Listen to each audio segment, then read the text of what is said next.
Welcome to episode number 310 of the Beyond Social Media Show. We are recording on Saturday, June 6, 2020. There's a lot of things to talk about, and most of it's not going to be about marketing. The world is on fire. Our country is on fire. And so I haven't prepared anything. Really, I feel like this is just going to be a conversation between BL and I about what's going on. And I think what we'll do is start it off with talking. BL is in New York City. I'm in Minnesota. So we're at each ends of the country and at places that are have significant roles in what we're going through right now as a country. And then we'll just have a moment for us to share our observations about what we've seen and gone through this past 12 days. And then take it from there as just a conversation about what's going on. So BL, why don't you start it off as you always do with what's going on in New York, what you've seen, what you're feeling.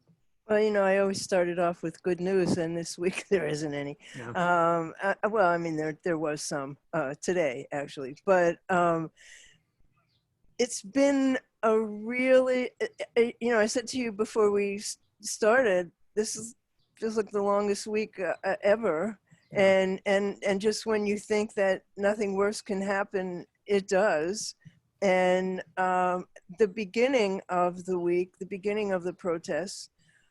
The beginning was that video, and that the whole world saw, that made me think that I was watching snuff porn.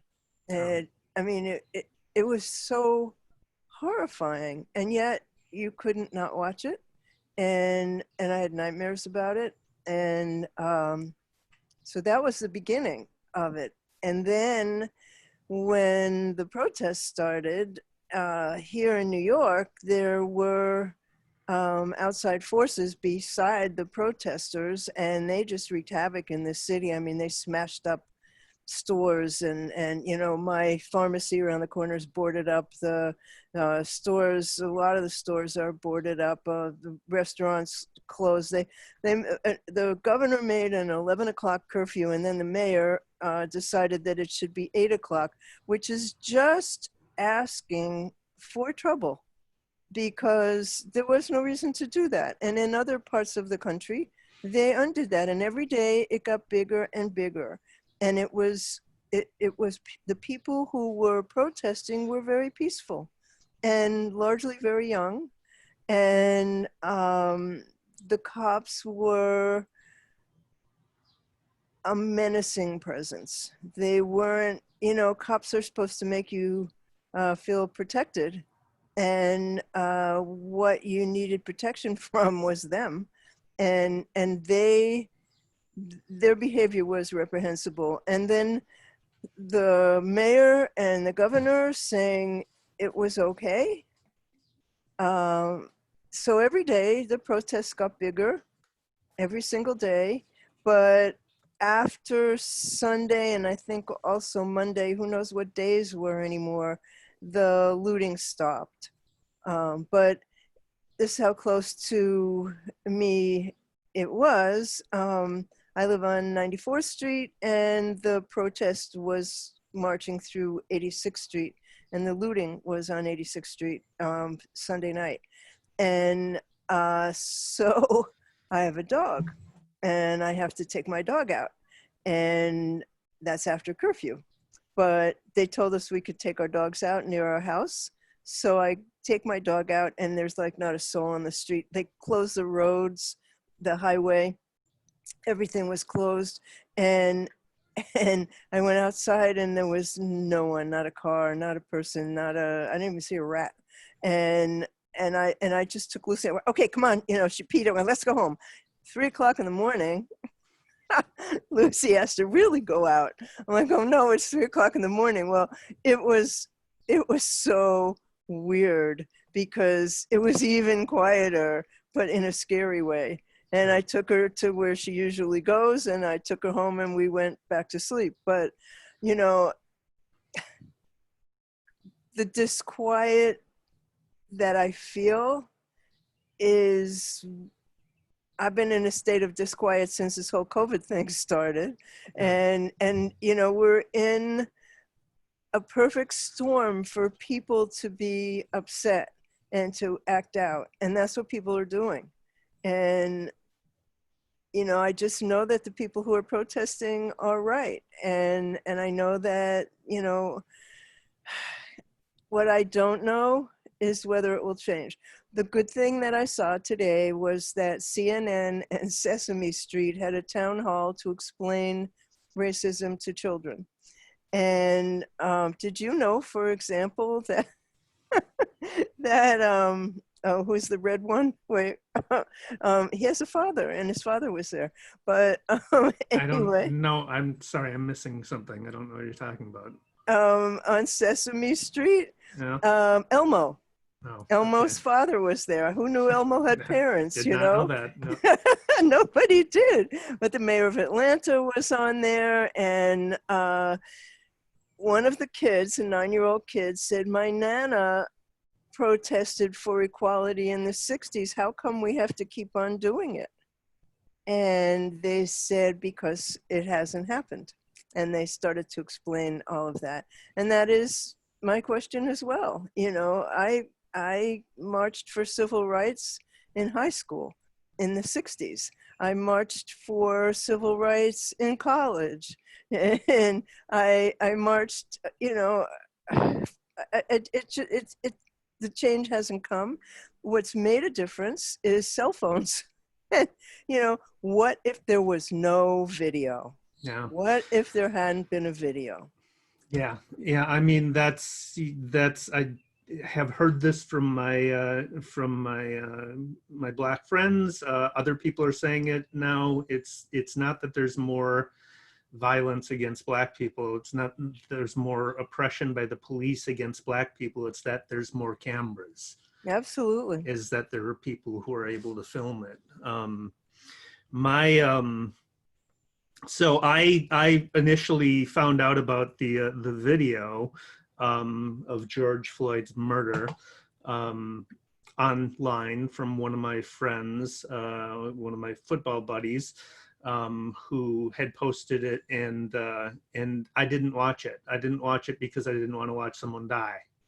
Um, and so I was in the middle of doing work and stuff, and was like, I want to watch that. But then, you know, the outrage, the righteous rage that occurred,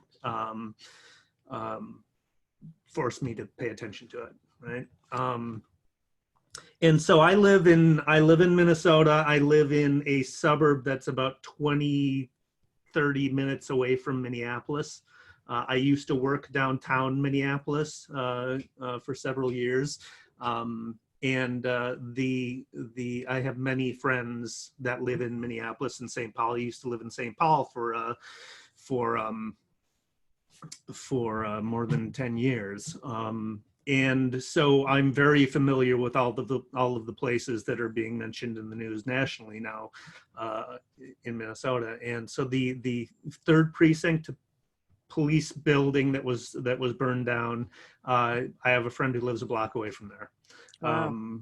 I have friends who live I used to live over by the Target that was burned to the ground in St. Paul. That was a Target I went to often. And what happened in New York is similar to what's happened in Minnesota. We have had day after day, growing and growing peaceful protests every day, and then at night, that's when the looting starts, and It's still going on? well, so I haven't checked today, but the looting, I mean, we've had, last I heard was 87 fires that have been set in Minneapolis or St. Paul. And that stuff has stopped, I think. but what remains is people terrorizing neighborhoods. So there are people who are driving around in huge SUVs that have blacked out windows and no license plates, and they are driving through neighborhoods. And these are minority neighborhoods. These are largely minority neighborhoods at 80 miles an hour. What? Yeah, they're just so these are these are what they're calling outside agitators. There's not a lot of evidence that they're outside. There have been some groups that have been. There's one guy in particular who came from, I think, Michigan, and Facebook live streamed it on Facebook, his looting and his arson, and he's been arrested and will face charges presumably. But that's the only real evidence that we have of somebody doing that. The St. Paul's mayor put out a collection of photos, I think like 6 photos of white people looting a store that the ATF is looking for. So there's some evidence that's been accumulated. There have been stashes of gasoline and arms laid around these neighborhoods that have been discovered. So people are pre-positioning armaments basically. And I have a bunch of friends. I have friends. They're doing neighborhood patrols. So they're banding together and protecting their neighbors. Some of them armed. They're protecting their businesses because it's their businesses that are being looted and burned.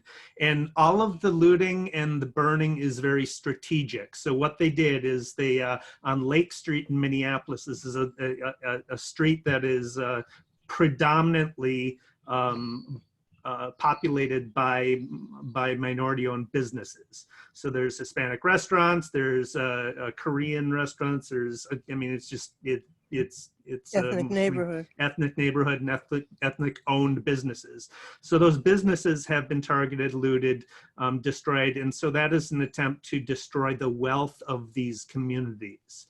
But also the healthcare clinics have been targeted, banks have been targeted, all the things that support civic infrastructure in these neighborhoods were targeted. So it's not just spontaneous anger. I mean, there's different groups. There's people who are righteously angry over the injustice, and there's some of that. But there's also people. There's a video of a guy dressed entirely in black with a gas mask on. He's a white guy carrying an umbrella, and he was videotaped. We share this in the show notes. He was videotaped smashing in windows of an auto parts store, until a protester came up and stopped him and said, "What are you doing?" And then he walked away. But there's this idea of social proof that we talk about in marketing, where the more people like something, it tends to be popular because, well, if other people like it, I must like it as well. This social proof is if you see somebody doing the more when you see other people doing things, it makes it more likely that you're going to do it as well. And so what that is people breaking windows and looting stores encourages other people who wouldn't do it otherwise to do it. There's some white supremacists in the area. So there's been people identified as white supremacists, but there's also kind of anarchists as well. So it's a group of, I don't know that it's an organized group of people, but there are people with political agendas that have in common the idea that you just need to burn it all down. I'm mortified by what you're saying. So am I. That's why I've been so depressed and so sad this past 12 days. Is the man's name Killer Mike, who made the big speech about don't burn your neighborhood? And he has helped to build so many of those Black-owned businesses, right? Yeah. On the plus side, what I have seen is our community coming together. they burned the grocery stores, so people don't have any place to eat. Ah, But there was a call for donations, and this place will show some images of it in the show notes. This place was completely overrun with food. you know, Trevor Noah, we were talking about this before. Trevor Noah made a video. He was raising money for the bail funds and another organization. And he said that in a civil society, there's a social contract, and that there's a domino effect that happened here. It started with the woman, Amy Cooper, calling the police unjustly on the birdwatching Cooper, who is not related to her. And then in the same week comes this murder. And then, the president fueling the flames in the most horrific way, and calling out for hurting the protesters and wanting to shoot them, and rallying his supporters, and nobody stopped him until the previous and the current Secretary of Defense came out, and those are the rays of hope. I mean, Mike Mullen, chairman of the Joint Chiefs of Staff, and the current and former Secretary of Defense, and they talked about his handling of the protests being really wrong. Our fellow citizens, Mullen said, our fellow citizens are not the enemy, and I cannot remain silent. This is not the time for stunts. He was talking about how Trump had the National Guard, or whoever the hell it was, clear a peaceful protest with tear gas and stun guns, and so he could go and stand in front of a church that didn't want him there with a Bible, like with all his minions around him. Like, I still don't know what that was about. I don't think anybody knows what that was about. One of the most inspiring things that happened, though, was in the wake of that, the I don't know what position she holds, but one of the mayor. No, of that church that he stood in front of. Oh, the pastor. She was pastor. Fabulous. She came out and immediately was on CNN saying, "I am outraged," and we'll have to find that clip and put that in the show notes too, because and she's from Minneapolis. She lived in Minneapolis for many years, so she's very familiar with all of the problems that we're having now. The other thing I wanted to go back to, though, is that Trevor Noah observations, some of the most insightful observations about white privilege, when he talked about the woman who had called was threatening to call the police on this innocent black man who just wanted her to put her dog on a leash. And his observation was she knew exactly what she was doing. She knew exactly her place in society as a white woman.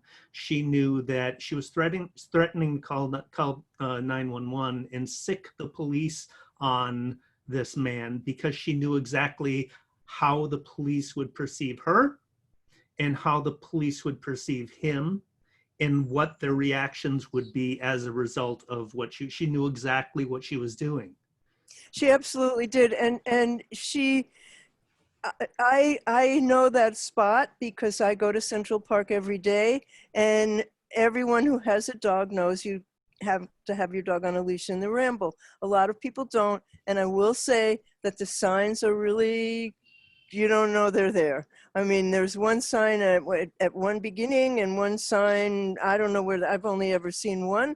And friends of mine, 5 of them, got tickets one morning because they were walking along with their dogs off leash. One of them was 90 years old at the time. And so the dog or your friend? The friend. Okay. She had a poodle. But I mean, people know you can't be in there. So if someone, and it's a long-term feud between the birders and the dogs, and it's, she held the leash in her hand the whole time. And I feel that she held her future in her hand. She made a choice. All she had to do was put the leash on the dog and walk away. and she knew she was being filmed. That's the white privilege part.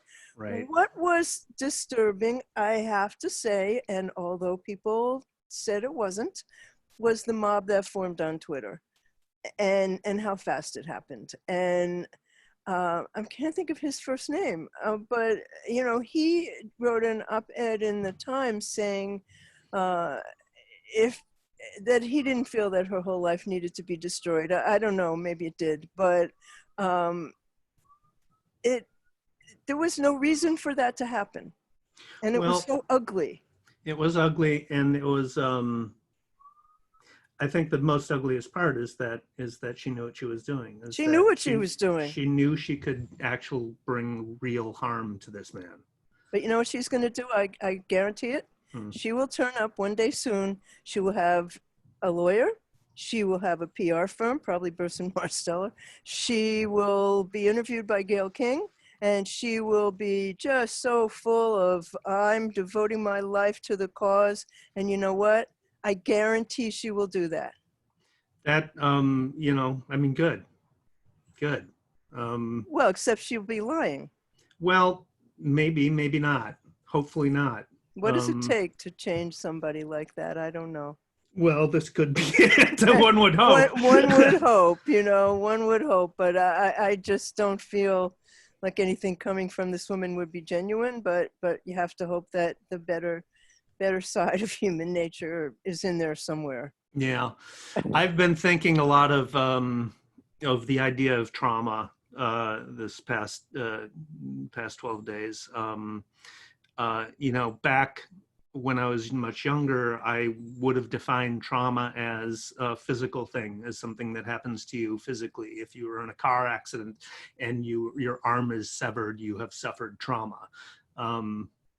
But I didn't until you know, until the past 10 years or so, 5-10 years, think of trauma and it's anything other than that. But I've gone through minor traumatic experiences, I guess, which caused me to look into what exactly that is. And there's emotional and there's psychological trauma, and equally real. And there's also generational trauma. What do you mean by that? So the way the trauma can work by actually rewiring your brain. So yes, the effects of trauma can change the physiological nature of how you think and how your brain works. And if you consider that, that could apply to your genetic makeup as well. So trauma can be passed from one generation to another. That is absolutely true. I had a client who was a psychiatrist who worked with people who were survivors of abuse and rape and trauma, and there is evidence that this passed along genetically. And so when you think about our history as a nation, starting with the original sin of slavery and the traumatic effect that has on African Americans or Africans who have passed it through the generations on to their children, we need to be aware of that.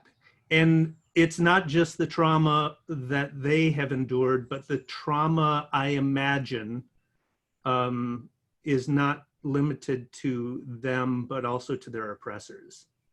Because isn't the act of violence traumatic too? To the creator of the violence? Yeah, I would think that if you live in a society, I don't know what the society looked like back when we had legal slavery, but if you live in a society where you know, a significant portion of your population is terrorized, if you are not, if you were just a citizen, you're not the one doing the terror, that culture has got to be traumatized. Oh, the culture of fear that surrounds that behavior. Yeah, that's absolutely true. What you know, what disturbs me possibly more than any of this are the things like these random people, like the guy in Texas who came with a chainsaw and chased the protesters away and used the N-word on them, and the one who tried to run over kids with his truck. And these are like, these are not, people coming in a group. These are people who are evil and motivated enough to act out in this way. And how many more of those, and what happened was the president got them all to crawl out from under the rock that they were hiding under. In our more civil society, did we have a more civil society? It's hard to remember. Yeah. But I mean, the racism is genetic as well. Racism, babies aren't born racist. certainly not. They are taught racism, and that behavior is passed down and learned from family to family. I've seen it firsthand. I lived in Fort Wayne, Indiana, for a year and a half when I was in high school, and it was the most overtly racist place I've ever lived. There was a black girl who was at my high school was entirely white. And there was a black girl who came on her first day of school, and some asshole guy tried to beat her up because she was black, because he yelled the N-word at her and wanted to beat her up, and had to be separated before it happened, thank God. But that was her first and last day at that school. Really? There was a friend of mine who had been doing some remodeling of their house, and they tore down a wall, and inside the wall of their house they found a Ku Klux Klan sword. It was a sword with a hilt on it. At the hilt there was a Ku Klux Klan rider on a horse with a white covered robe. I remember driving by. So Fort Wayne has one ring of suburbs, and then it's farmland. And driving through some of the farmland with some friends, getting high, and I remember looking over in a field, and in a field there was this structure, and it was what I figured it out was it was a gallows. It was a place for hanging people. It's got to stop. And I think the one thing that brings me hope about this whole thing is the massive amount of people and the diversity of the people. Particularly the diversity of the people. I think that is heartening.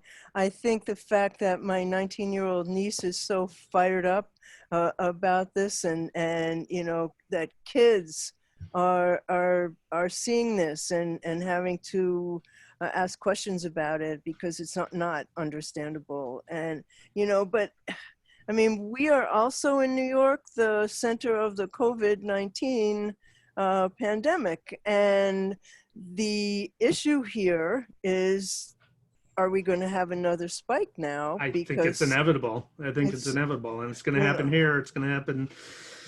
Yeah. And I mean, and I think also one of the reasons why so many people can be out is because we're not working. Yeah. I mean, people can do this now, and it's the brutality is from the top down, like in any organization, and the police are rioting. I mean, the fact that in Buffalo, that the 57 officers in the emergency command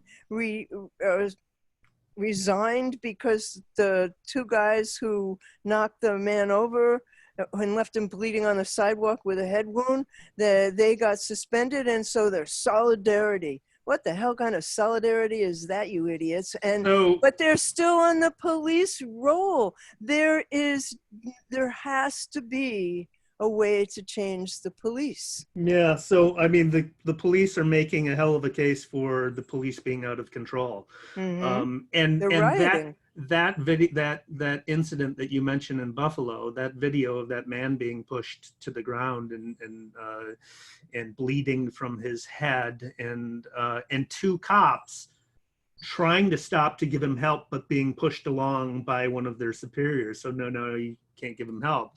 that is an indictment of the culture of policing. Oh, And I think absolutely. those things are going to further push the resolve for change. Now the problem is I'm all for unions, but it's the police unions that are the problem. We have Minneapolis's third ward is represented by a guy in Minnesota here by a guy named Steve Fletcher. He is a councilman.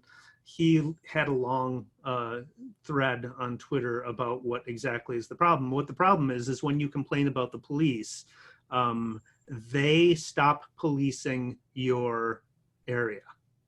So you start getting, basically they just allow crime to happen in your area if you complain about them. And then your neighbors and residents are upset because there's no police help. So that's what they do. And I have another guy that used to be a council member in Minneapolis who shares a story about how he was threatened. His life was threatened by police, and after he raised a stunk about something that happened, African American guy, threatened by the head of our police union, who is pretty racist. So this problem in Minneapolis, I mean, I've always, Minneapolis. yeah, but I've always felt smug about living in Minnesota. I've always felt like I said many times throughout my life I would never live in the South. I went to visit family in the South when I was a kid. There's this one incident with a kid in, I don't know, a distant cousin or something in San Antonio, where he, when I was a kid, when we visited some friends in my dad's relatives in Texas, he had me, he pulled out a bowl and he filled it full of water. He put oil in the water and then shaked salt and pepper on it. And for some reason, I guess they separated, but he was going, that's how it should be. And what he's referring to is white and black people shouldn't mix. I didn't understand what the fuck he was talking about. Yeah, really, not as a child. You're weird. But that's later, I realized that's what he was talking about. I remember visiting Virginia and South Carolina, and the only real memories I have that last from that is the volume of statues, of monuments to people on horses, which of course are Confederate heroes. Of course they are. So let me read you something from 1963 from Martin Luther King Jr.'s letter from Birmingham jail. He was trying to explain why patience is not an answer. He said, when you've seen hate-filled policemen curse, kick, brutalize, and even kill your black brothers and sisters with impunity, then you'll understand why we find it difficult to wait. That was in 1963. Yeah. And this has been fomenting, but the perfect storm that brought it about is this series of events. But my question is, what change is going to happen? How is the change going to happen? Who will bring it about? It certainly won't be our leadership, at least not until November. Yeah. Let me finish what I was saying, though. I felt smug about being in Minnesota because it wasn't the South. But, we have Minnesota Nice here, and Minnesota Nice can be a good thing, but it can also have a darkness to it. And the darkness is, so our racism isn't overt. I mean, my black and brown friends say they'd prefer an overt racist because at least you know who they are, right? Good point. But in Minnesota, this problem with the Minneapolis Police Department in particular has been happening for a long time. Well, look, there were so many complaints, yeah. And nothing was done. Yeah. Yeah, but so what we've done, I mean, I have hope that change is coming because the Minneapolis City Council just voted to outlaw the chokehold by police. There is these four officers have been arrested, and hopefully they will actually be convicted and be sent to jail. That remains an open question because it is super hard to bring police officers to justice when they've done wrong. It's just a fact. And the three other ones, one saying, "Oh, I was only on the force for 3 days. I thought I had to do what he said." And, you know, they're all trying to make themselves look better. They stood there. They helped. Well, there again, I mean, it is true that one of them was on the force for 3 days, and or like one of them, it was his third shift that he'd ever done. So there are two police in training, and they were being you were seeing the training right there. Yeah. And one of them did say, you know, should we turn him over and stuff, and nope. And that police officer that murdered George Floyd shifted his weight. And he had his hands in his pocket to, It was casual. Make it. No, he was. Somebody was explaining that increases the amount of force. He was pushing down. That's what he was doing. He knew what he was doing. The worst part was the casualness of it. Yeah. Like, you know, I'm killing a guy. And he knows he's being filmed. Well, that's the part that with Amy Cooper, with him, that's the part that I don't get. You know you're being filmed. You know that in 5 minutes, millions of people could see the video, and you do it anyway? Well, the reason why is because you know you're not going to suffer the consequences. I mean, that's why. And that's horrifying.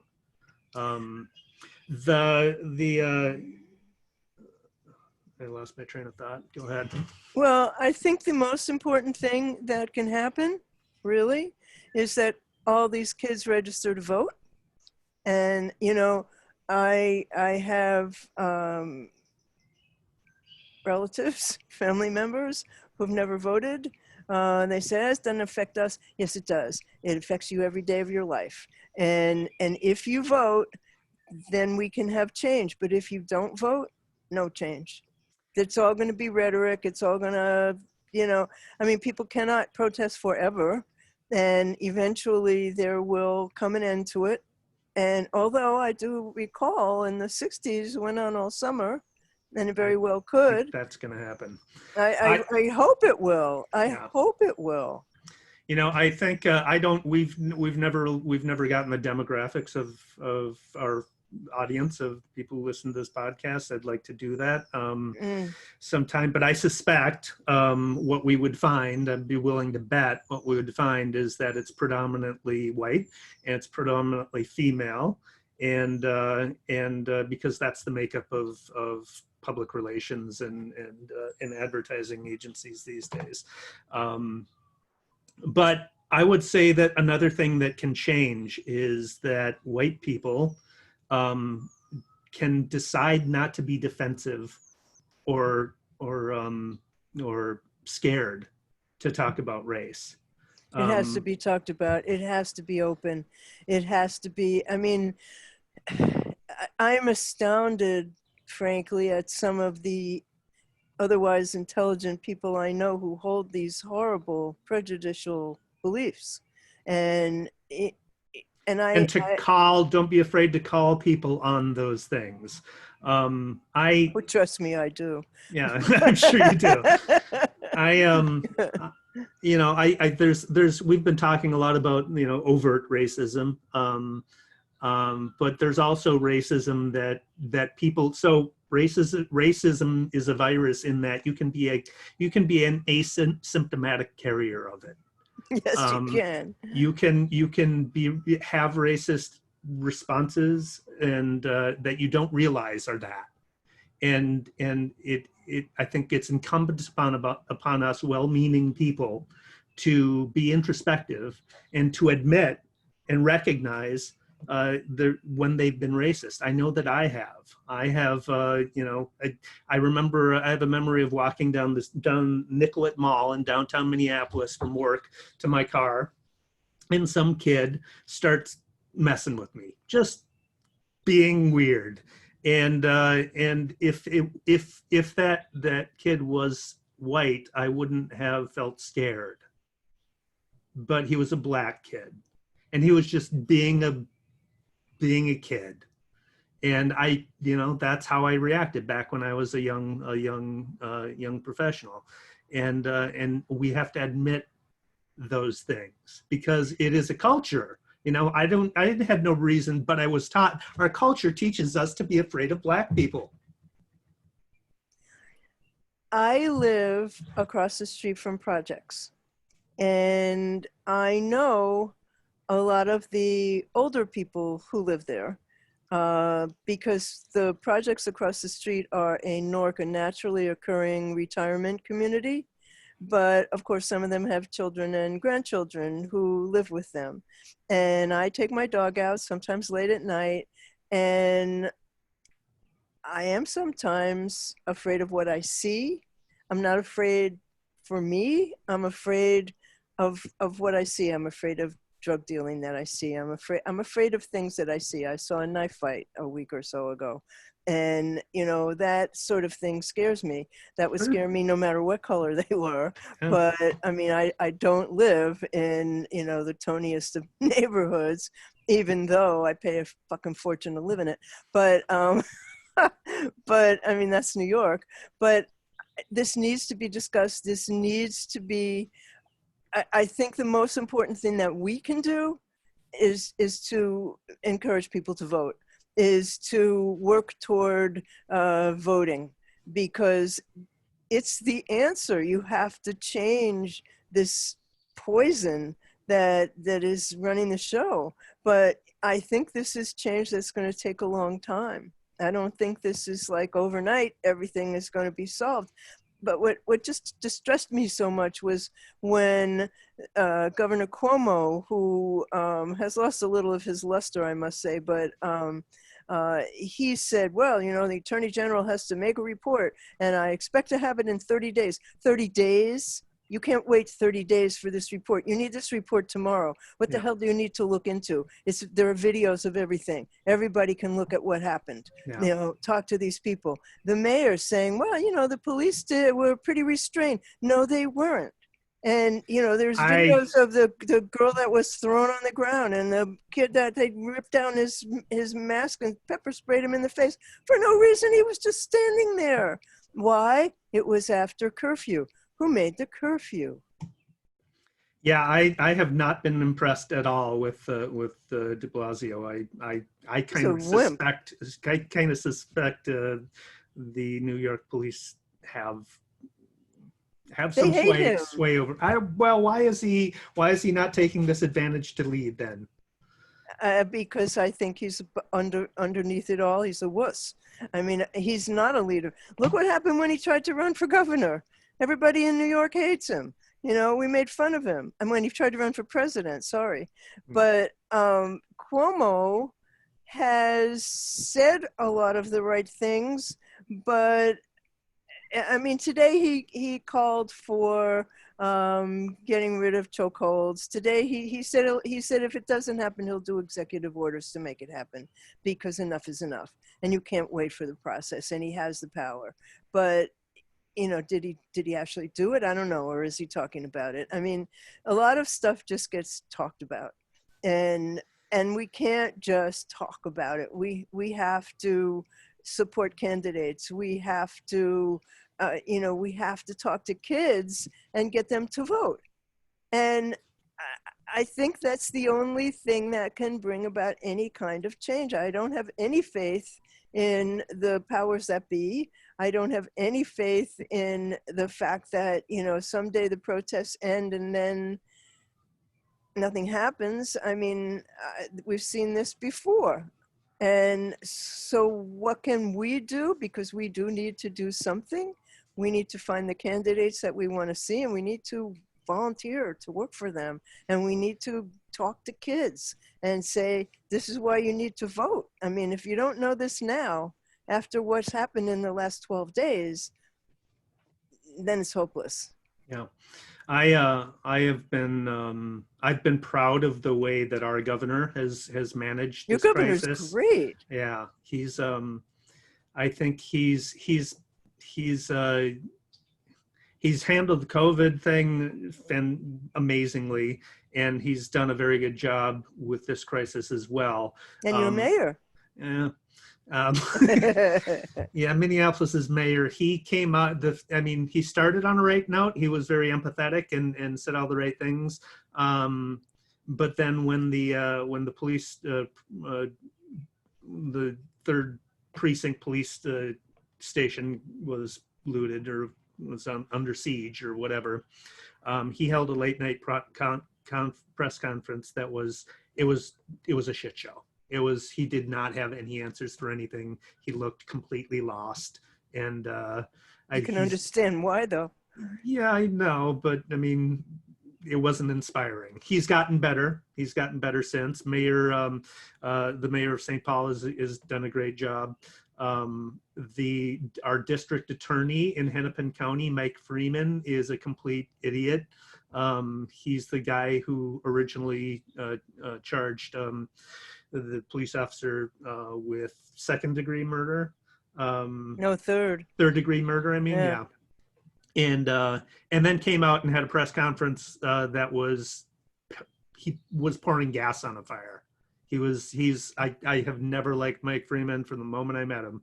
I remember back in the 90s, he was running for governor, and he was in the primaries, and I was in the caucus system we have in Minnesota, and just his demeanor and the way that he talked about his opponents was contemptuous, and I really, really didn't like that. I mean, these people are politically opposite of me.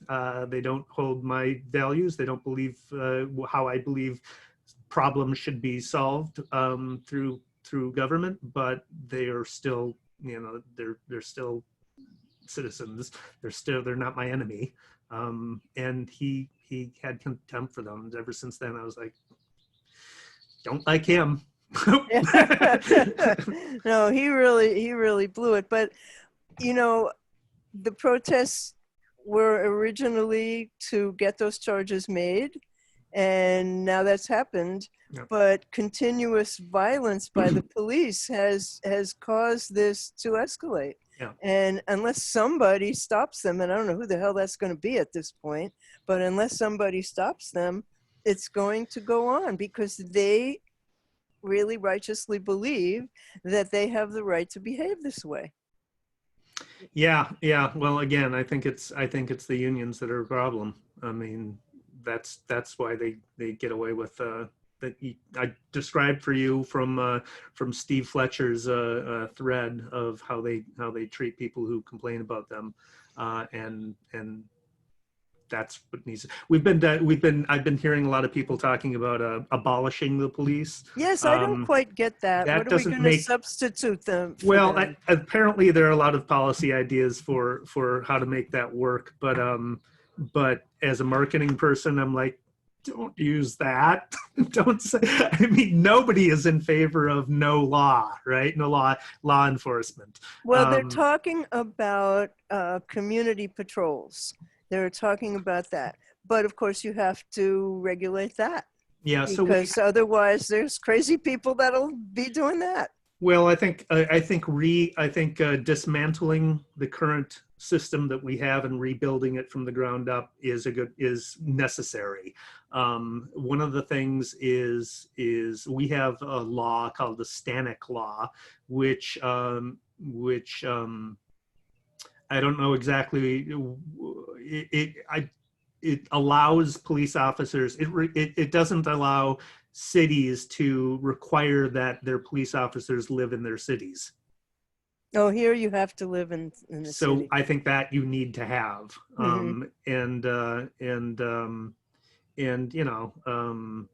there's got to, if you are a police officer and have done wrong, you should not be able to be a police officer anymore. Anywhere else. Period. And the problem anywhere else. Is they correct. Can leave Minneapolis, become a police officer in another state, and that's the real issue. We need a national database of police violence.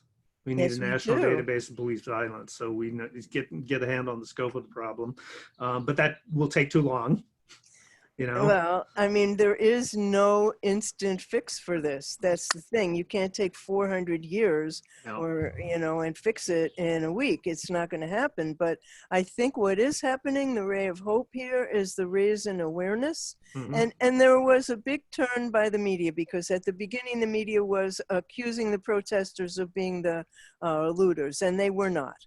And it was your governor and a couple of other really smart people who said, no, it's not, it's outside elements. And, that turned around. That turned around about on Wednesday, I would say, Tuesday maybe, where they started to say the protests are peaceful, because the protests were peaceful. Yeah. And, The local coverage here was maddening, because as good as a lot of these people are, all the anchors are white.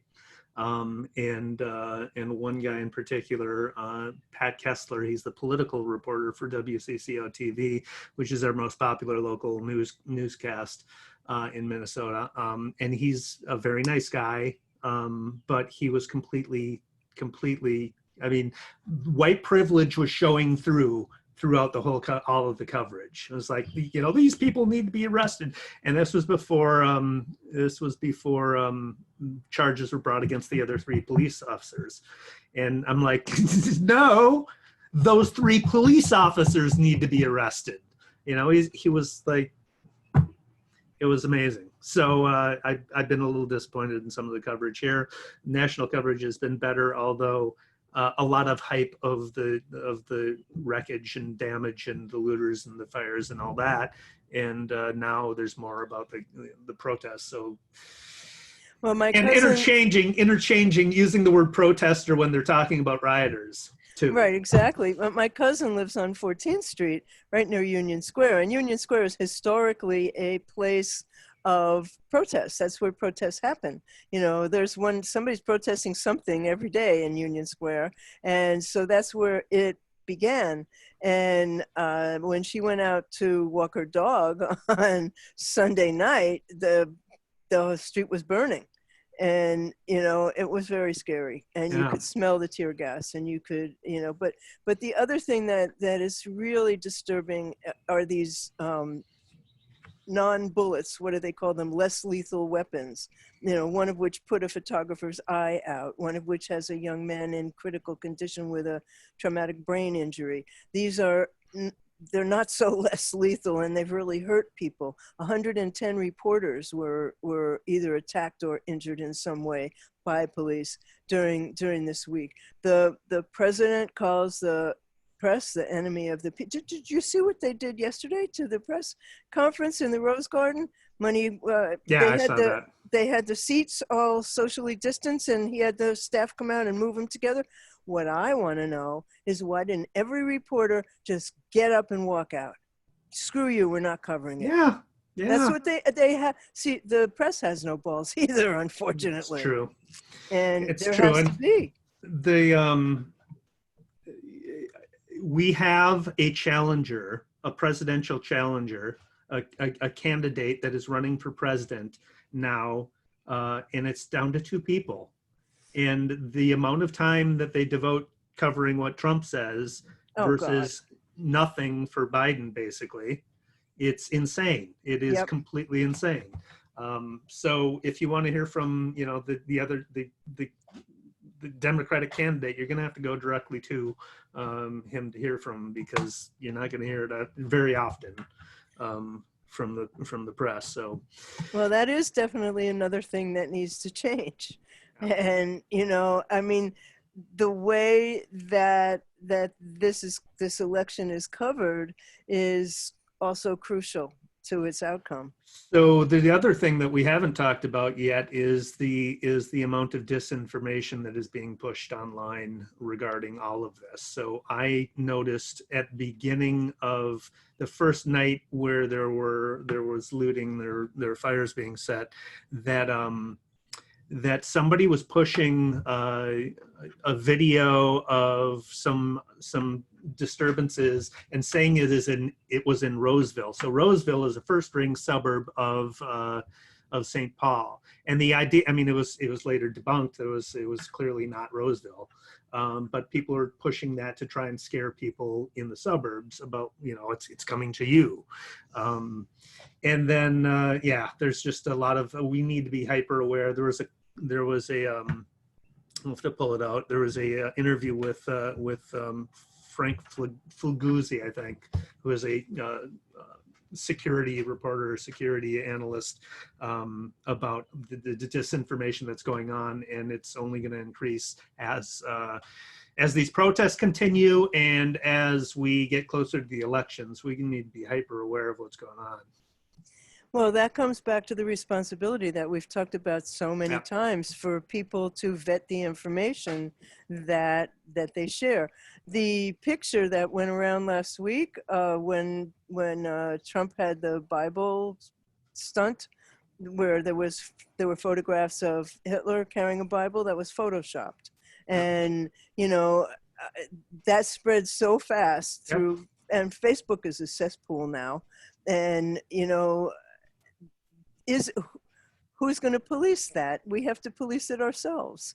We have to vet the information that we share. We have to rely on, news sources that we can trust, and we have to call it out when we see it. And that's our responsibility.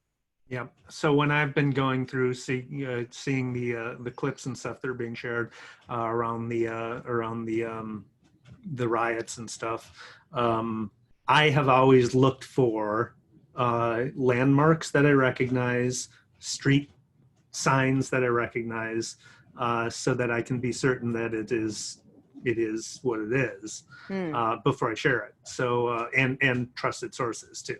So even if it's not somebody I know, I will definitely go and check out their profile and look and see, has this account just been opened? Are there only a few followers? Blah, blah, blah. There's been plenty of that I've found as well. And then when I find them I block them. And, I block them. I mean, well, those are the bots. Yep.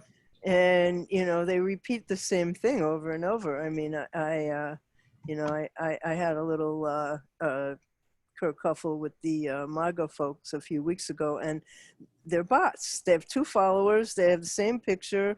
They say the same thing, and yet, they're still there. And it's kind of like trying to, I don't know, get rid of bugs, I guess. You don't want to have roaches in your house. You got to kill them all. I mean, I don't know. It's a whack-a-mole. It really is, because they just keep coming back in different formats. So it's your own responsibility to make sure that you know what you're looking at. Yep. So I hope, Dave, that this next week is a better one. I think it will be. I'm feeling better now than I did when we started this show. I'm glad to hear that. Yeah. So am I. Yes. Yeah. So, I think that hopefully next week we will have better news and better feelings, and we welcome your feedback. And thanks for listening. Yeah, thanks for listening.